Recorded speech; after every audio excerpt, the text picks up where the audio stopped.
Hey everybody, Nick here, and today I got a review for you of this little guy right here. This is the Steinhart Ocean One.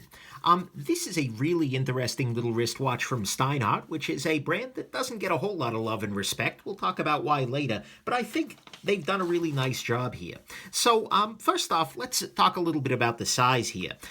We'll do some measurements because very often those can be hard to find, and what we see here is that lug to lug, this watch comes in around 51 millimeters, which is a great deal of, height, if you will. And from crown to the other side here, we're looking at 47, but if you're just looking at the bezel itself, you're closer to 42, 43. It all depends how you want to measure. So there you go, and then the lug width on the watch is 22. So there you go. Those are your measurements. And now let's just do a more concrete size comparison right here.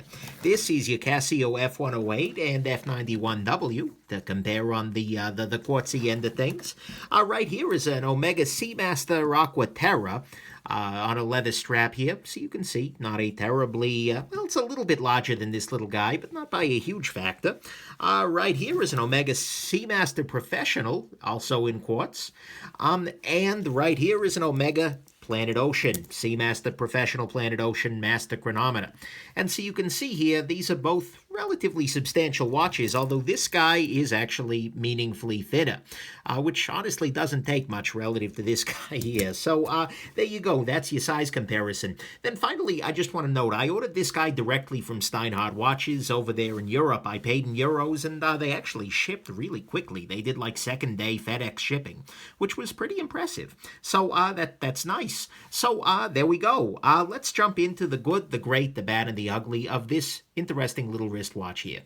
Okay, so on the good side, first off, the water resistance on this watch is basically crazy. It's called the Ocean One 500 for a reason.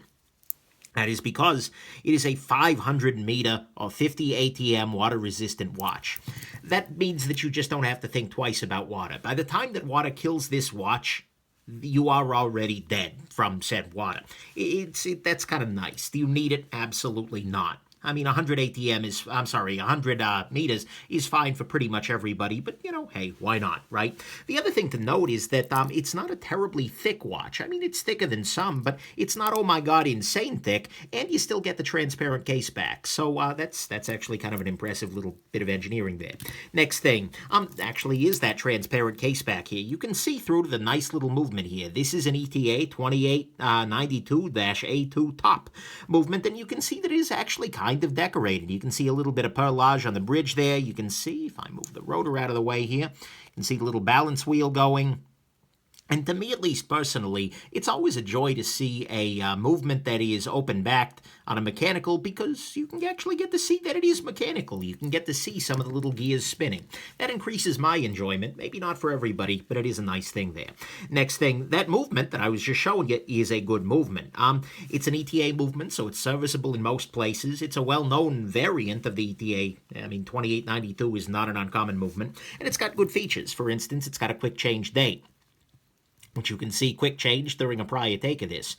But basically, if I spin like this, it goes from the 10th to the 11th, etc. This means that you can very easily adjust the date if the watch goes out of, if it runs out of juice or something like that. It is also a hacking movement, so when I pull it out the rest of the way, second hand stops. Allows me to adjust the timing, etc. Beautiful, beautiful thing. It is a hand-wound movement, so you can hand-wind, as well as it does have a rotor, so it's automatic, which is a nice little thing. Good to give a power boost, or if you want to keep it running even though it's not on your wrist. And it does have a screw-down crown, by the way, which helps. So there we go. That's a beautiful thing. It's part of the case, not the movement. Whatever. Next thing on this guy, the accuracy from that movement has actually been great from this particular watch. I've been getting about +3 seconds a day, which is well within the COSC spec for overall. That's the kind of accuracy I'm not inclined to complain about. And especially because it runs fast rather than slow. If you decide I need to make an adjustment, you see that your watch is 15 seconds off. All you need to do is pull out the crown for 15 seconds, put it back in, going nice and easy, as opposed to if it's slow, you need to wait for the second. Hold it, big thing. And of course, your mileage may vary. It's not tested, it's not a guaranteed accuracy spec, but at least the movement is capable of good performance, and at least this one sure came with it. So, beautiful thing. Next thing, it does have a ceramic bezel, which means this little area here is ceramic rather than metal, like on this Seamaster here. What this means is that you're less likely to get these sorts of hairline scratches like I'm showing off on the Omega, because ceramic is much harder than everything else, and also ceramic bezels are kind of in these days. So, is it a huge deal? No, not at all. But, can't argue with it. Nice to have. Next thing about this guy, by the way, the whole thing is titanium. I probably should have mentioned that earlier, but it is the thing. Except the bezel, this guy is a titanium watch, and the bracelet on this guy is a very nice bracelet. And for a bunch of reasons. You can see here it's got that nice warm gray of titanium, and titanium has a warmth to it that stainless steel doesn't necessarily. Just a part of its thermal properties, I guess. But the bracelet is honestly a pleasure to wear. It's got plenty of flex to it. It's smooth. It's nice. Adjusting it is beautiful for a couple of reasons. First off, they give you two half links. So these are both half links, and this on the other side here is a whole link to give you a sense of that, and that gives you more flexibility. I always love when you get half links because you can really tune the bracelet to your wrist by using one or more half links and getting everything in line there. The other thing I'll say is adjusting this bracelet is beautiful because you can see these are screw down links. This is just one screw that goes all the way through the bracelet to the other side there. And so in order to remove a link, all you need to do is take a very small little screwdriver, something along these lines here, and turn, and that'll unscrew it. And then you take out the bolt, you put in a link, you remove a link, and you can also just put that screw part of the way in there to test the size. So this took me like 10 minutes to get perfectly adjusted to my wrist, as opposed to with pin sorts of bracelets, that can just be a hellish process. Very much appreciated that. Another thing that I appreciate very much is the fact that on the clasp here, there is no diver's extension, because let's face it, who's really using that? But there are 4 quick adjust holes. And what this means is that if you want to add a little bit of length to the bracelet, all you got to do is take a little spring bar tool or something like that and push this pin in and then move it this direction or the other. And this is yet another way that you can help to adjust the bracelet to fit your wrist exactly. Or if you're out and about and traveling, it's usually not that hard to find a paper clip or something to push this out if your wrist swells up or something. So I appreciate the amount of quick adjust that you've got available there. I'd like it to be toolless, of course, but you know what? It's okay as it is. So overall, the bracelet on this watch is very, very nice for me. I like it very much. Next thing about this guy is that it is pretty lightweight. Because it is titanium, this guy comes in adjusted to my wrist at, let's see here, 4.5 ounces, which is not, subtle, but at the same time, if we check a steel watch, which has similar sort of size, comes in at 5.0, or God help us, this Planet Ocean, which is, well, just freaking huge, comes in at 6.9 ounces. This is not a super heavy watch, even though it is a fairly beefy one. So I appreciate that very much. It feels nice on the wrist. Next thing I gotta say is that the value on this guy isn't actually bad. You're looking at about $550 for one of these guys from Steinhart, and you know what? That's okay. You're getting a lot of good features. You're getting a nice movement. I mean, this is the same movement that some other companies are using in, $1,000, $2,000 watches. You're getting good build overall. I mean, value-wise, it's pretty good for a mechanical. Still won't hold the candle to quartz in value, but still doing okay. Next thing I gotta say, you've been seeing it throughout this review, but look at those little blue reflections here. That was one of the nicest surprises for me of this watch, is that even as you're just wearing the watch around, you'll see these little flashes of blue off of the crystal here, and it's, well, frankly, it's just gorgeous, and it adds an area of visual interest on the dial that otherwise wouldn't be there, and it matches kind of nicely with the blue little accents here, because you can see the second numbers right here done in blue, Swiss-made titanium. It is a really nice little touch. I'm sure it was intentional, but whoever did it is a genius, because it really adds something to this watch that you don't get when you just see a picture of it flat on a table there. And then finally, it is super legible. I like watches that are easy to read. I like to be able to look at my watch from across the room if it's sitting on a desk and know what time it is. That's just me. I'm crazy. But this one really qualifies, because you got two big white hands on a matte black sort of dial. Can't argue with that. So that's the good to me, is that it's super legible. Got blue reflections, which are just pretty. The value on it is actually pretty good for a mechanical. Great bracelet that's easy to adjust and tune to your wrist. Ceramic bezel, great accuracy, good movement, sapphire back, and crazy water resistance. But let's talk about what's great about this watch. To me, what is great about this watch is 100% the lume. This watch has luminous compound in a bunch of places, including some you might not expect. I'm going to use a flashlight here and charge this lume real quick and show you exactly what I'm talking about. Not only are the hands lumed, but you can see that the bezel itself is lumed as well. Is that actually necessary? No, by no stretch of the imagination. But it is really freaking neat. And the lume here is very strong and very blue. If you walk indoors from an outside, from direct sunlight, you're going to see the lume on your wrist very nicely. It's going to be just beautiful, and it's going to bring me joy. And this is legible all damn night long. I have had zero problems with, 8 hours of darkness, and it's still perfectly well visible overnight. I mean, you've got lots of lume on the hour markers, on the hands, and the lume is just incredible here. And so I love that very much as a watch guy, and it's really, really salient here. And the lume bezel is a nice little touch. So to me, that is what's great about this watch 100%, is that incredible freaking lume. If you wear your watch all night long, you're going to love this so damn much. Let's talk about what's bad. So on the bad side, and first off, I apologize if you're hearing honking in the background. I've got like a Canada Goose gang war going on in my yard right now. I've tried to tell him to shut it up, but I don't speak goose. So there you go.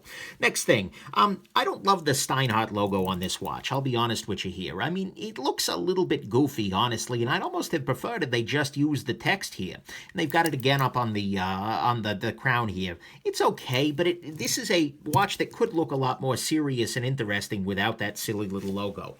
Total nitpick, but whatever. Speaking of nitpicks, I'd like a little bit more differentiation of the hour and the minute hand. Right now, the only difference between those two is their relative length. And when the hour hand is at 3 or 9, it's very easy for it to look like a second minute hand. It's not a huge deal, but that's one of those things for legibility that I think a lot of people miss out on, and it's something I appreciate when you've got, when there's a little bit more difference to them there. So there you go. Next nitpick here is that this does not have an independent hour hand. This is something I've come to really appreciate on a lot of watches. That's when you, for instance, if you pull the bezel out, the crown out to the first position here, you can get it to a point where it will allow you to adjust the hour hand while the second hand keeps running. You haven't lost the accuracy of the watch at all. It's still going on the same timing. It's just displaying a different hour now. This is great for travel if you go to a different time zone, daylight savings time, things like that. And it also serves as a nice way to quick set your date because you're not turning all that much. So there you go. Little thing, but hey, whatever. Next thing. The clasp did not match the rest of the bracelet originally. The clasp was a lot lighter. It was a lot darker than the rest of the bracelet. And so what I had to do is just use a green Scotch-Brite pad on this clasp in order to kind of get it so it matched the overall sheen of the bracelet. It's not a big deal, and I was able to fix it very quickly, but still a little bit ugly there. Speaking of this clasp, the long-term durability of the clasp is a little bit more up in the air. I mean, you can already see that there's a fair amount of wear on the titanium because this clasp is just using your conventional spring bar thing that just kind of slides over this little part here. Luckily, it's got this secondary locking part, so even if it does get a little easier to disengage, this locker will help it stay on there. But I'm not super impressed with the clasp. That is the least impressive part of this watch to me. And, a really nice clasp can add some really nice durability there. Next thing, this is a titanium watch, and I have polished this guy up with the Scotch-Brite here recently, but you can see that titanium takes scratches very, very easily. This is not as bad as some titanium, but even still, just from, a month or so of wear here, this guy is, scratching up pretty good. That's just a simple fact of life with titanium, and you can still restore it, and frankly, I could restore this using that same Scotch-Brite pad trick, but it is something you're going to have to keep in mind. You don't buy a titanium watch if you can't live with a little bit of scratching. So there you go.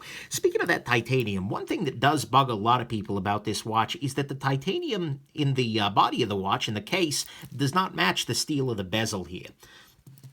You can see here that Well, the steel is just lighter. It's a different luster to it. And so for a lot of people, this bezel is kind of a no-go. It feels like it doesn't match particularly well. Doesn't bug me particularly, and it's one of those things you only really notice if you look for it, but it is definitely a thing that you're going to have to keep in mind. And also I'll say that the case and the bracelet have, in the right lighting conditions, they can match, but they don't look all that similar even there, too. So I'd like to see a little bit more uniformity overall here. Then the final thing on the bad side to me is that the face of this watch is almost entirely painted on. It kind of feels a little bit underdone because it's just white lume paint and matte black. And a little bit of blue here. If it weren't for these blue reflections I've been talking about, this watch would feel just really kind of lacking. It's very, very flat. It's very, very... Honestly, there's not that much visual intrigue to it. I'd like to see something that's metallic or reflective or applied or something like that. I mean, even just to the extent of like this little omega symbol here being a separate piece of metal adds an area of visual intrigue that just having your dial be all paint doesn't add. Maybe an applied indices, a little rings around the indices. I know that adds a little bit of cost to things, and maybe that's why they couldn't do it, but it still feels a little bit lacking in the jewelry department. Then again, this is not super uncommon. This is my main complaint with the Tudor Pelagos, which is another watch in this very tool watchy sort of tradition. So, it's not the end of the world, but it is something you're going to keep in mind. This doesn't really feel like jewelry to me, and in large part because the face is so visually stark and so visually, I don't want to say uninteresting, but kind of is. So there you go. That's the bad. The dial is kind of entirely paint. The case and the bracelet just barely match. The steel and titanium don't actually match. The titanium is going to scratch up way more easily than the rest of the steel. The clasp may have some long-term durability issues. I'd like some differentiation of the shape of the hour and minute hands. There's no independent hour hand, and they probably should lose this Steinhart logo in there. Let's talk about what's ugly here. Okay, so on the ugly side, first off, unfortunately, Steinhart is not a brand that gets a lot of respect because most of the watches that they make are what are called homage watches. Basically, they take an existing design, usually the Rolex Submariner or GMT Master, and they make a watch that looks almost exactly like it.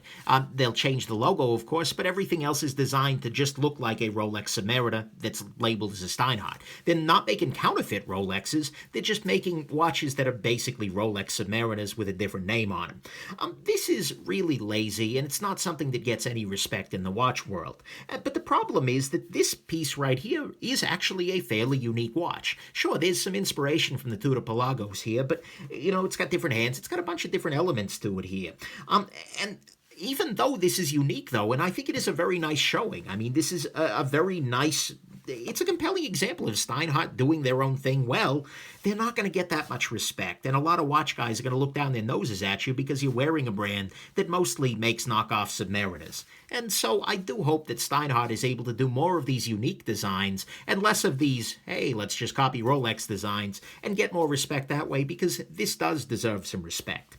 The other ugly thing, and the thing that bothers me most about this watch, are the really long lugs. So you can see here that from the bezel out to the edge of the lug is a fair amount of distance here. Where'd my ruler go? I mean, we're looking here at, something like almost a centimeter, like 8 millimeters, something along those lines. And that's kind of huge, and it makes this watch on a smaller wrist wear a little bit awkwardly. Because especially these lugs, having some trouble here, the lugs are also very flat. And so on small wrists, this just sticks out way towards the edge there, rather than hugging the wrist in a more meaningful manner. This just makes the watch larger than it really needs to be. It makes it wear bigger than it needs to, and it makes it wear really awkwardly on smaller and, frankly, on larger wrists. The other thing is you can see that the spring bars here are way out towards the edge of these lugs, and that means that this watch wears really awkwardly on a NATO strap, because there's a whole bunch of distance between the bar itself and the face of the watch. So I really, really wish that these lugs had been a little bit shorter, and that little thing, making the lugs shorter, making them closer to the face of the watch, is one really good way to make a watch wear better for a large number of people. So that's to me, the ugliest thing, and that's the thing that's going to kick this out of my permanent collection, is the fact that these lugs are just needlessly long, and it makes it really awkward to wear it on anything other than this bracelet. And the other ugly thing, of course, is that Steinhart mostly does homages, so you're not going to get a lot of respect on this guy when you really should. So there you go. That's the ugly. Let's do a final conclusion here. Look, final conclusion here, this is a tool watch through and through. It is something you put on your wrist that tells you the time reliably and easily, and it does that very nicely. It's very legible, it's got great lume, it's a relatively durable watch, at least for a mechanical, it's got a solid bracelet that's easy to use and wear, and it's lightweight enough that you don't worry about it so much in that way. I mean, this is a great watch at some level. I like it a lot, and it really helped me to appreciate again mechanical watches on the whole. This watch was a big part of what got me to go crazy and try a really high-end mechanical, the Planet Ocean over there. But it is, in and of itself, a very nice functional timepiece. And if somebody said to me, Nick, this is your very last watch, I could probably live with that. There are some things, though, that would drive me crazy on a regular basis. I would much prefer a toolless quick adjust. Something more along the lines of what Omega's got here, where you just push in this area and it pops the bracelet out a little bit, or, put it back in. I know that's harder to do, but it is a huge luxury that I love very much. I'd like an independent hour hand. The lug thing, God, that needs to change. If they shortened this up, this would be so more compelling. And it does still lack some of the visual pop that you get on a higher-end watch, with, a little bit of shiny here and there. This is a relatively boring face compared to this one, which is not all that much different, but is just done a little bit more. But nonetheless, I think this is a great option.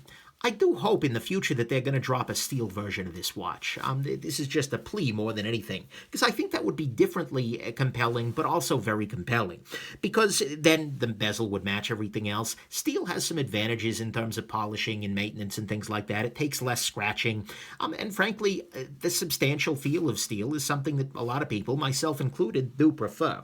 But even still, this is a very good watch, and it is quite nearly a gem. If they had given it lugs that were properly sized for the watch, it would absolutely be a gem. But even as it is a great tool watch for the price. I feel like it's a pretty good value among mechanicals, and I'll be honest, this is very, very, very good, and it makes me feel a little bit ridiculous. Well, I am a little bit ridiculous for going higher up the mechanical game when you can get this good at this kind of a price point. So there you go. That's the Steinhart Ocean One 500 Titanium. I hope that you found this interesting, that you enjoyed watching this video, and that you have yourselves an absolutely wonderful rest of your day. Bye now. I hope this will be the Ocean One for you. Okay. Bye now.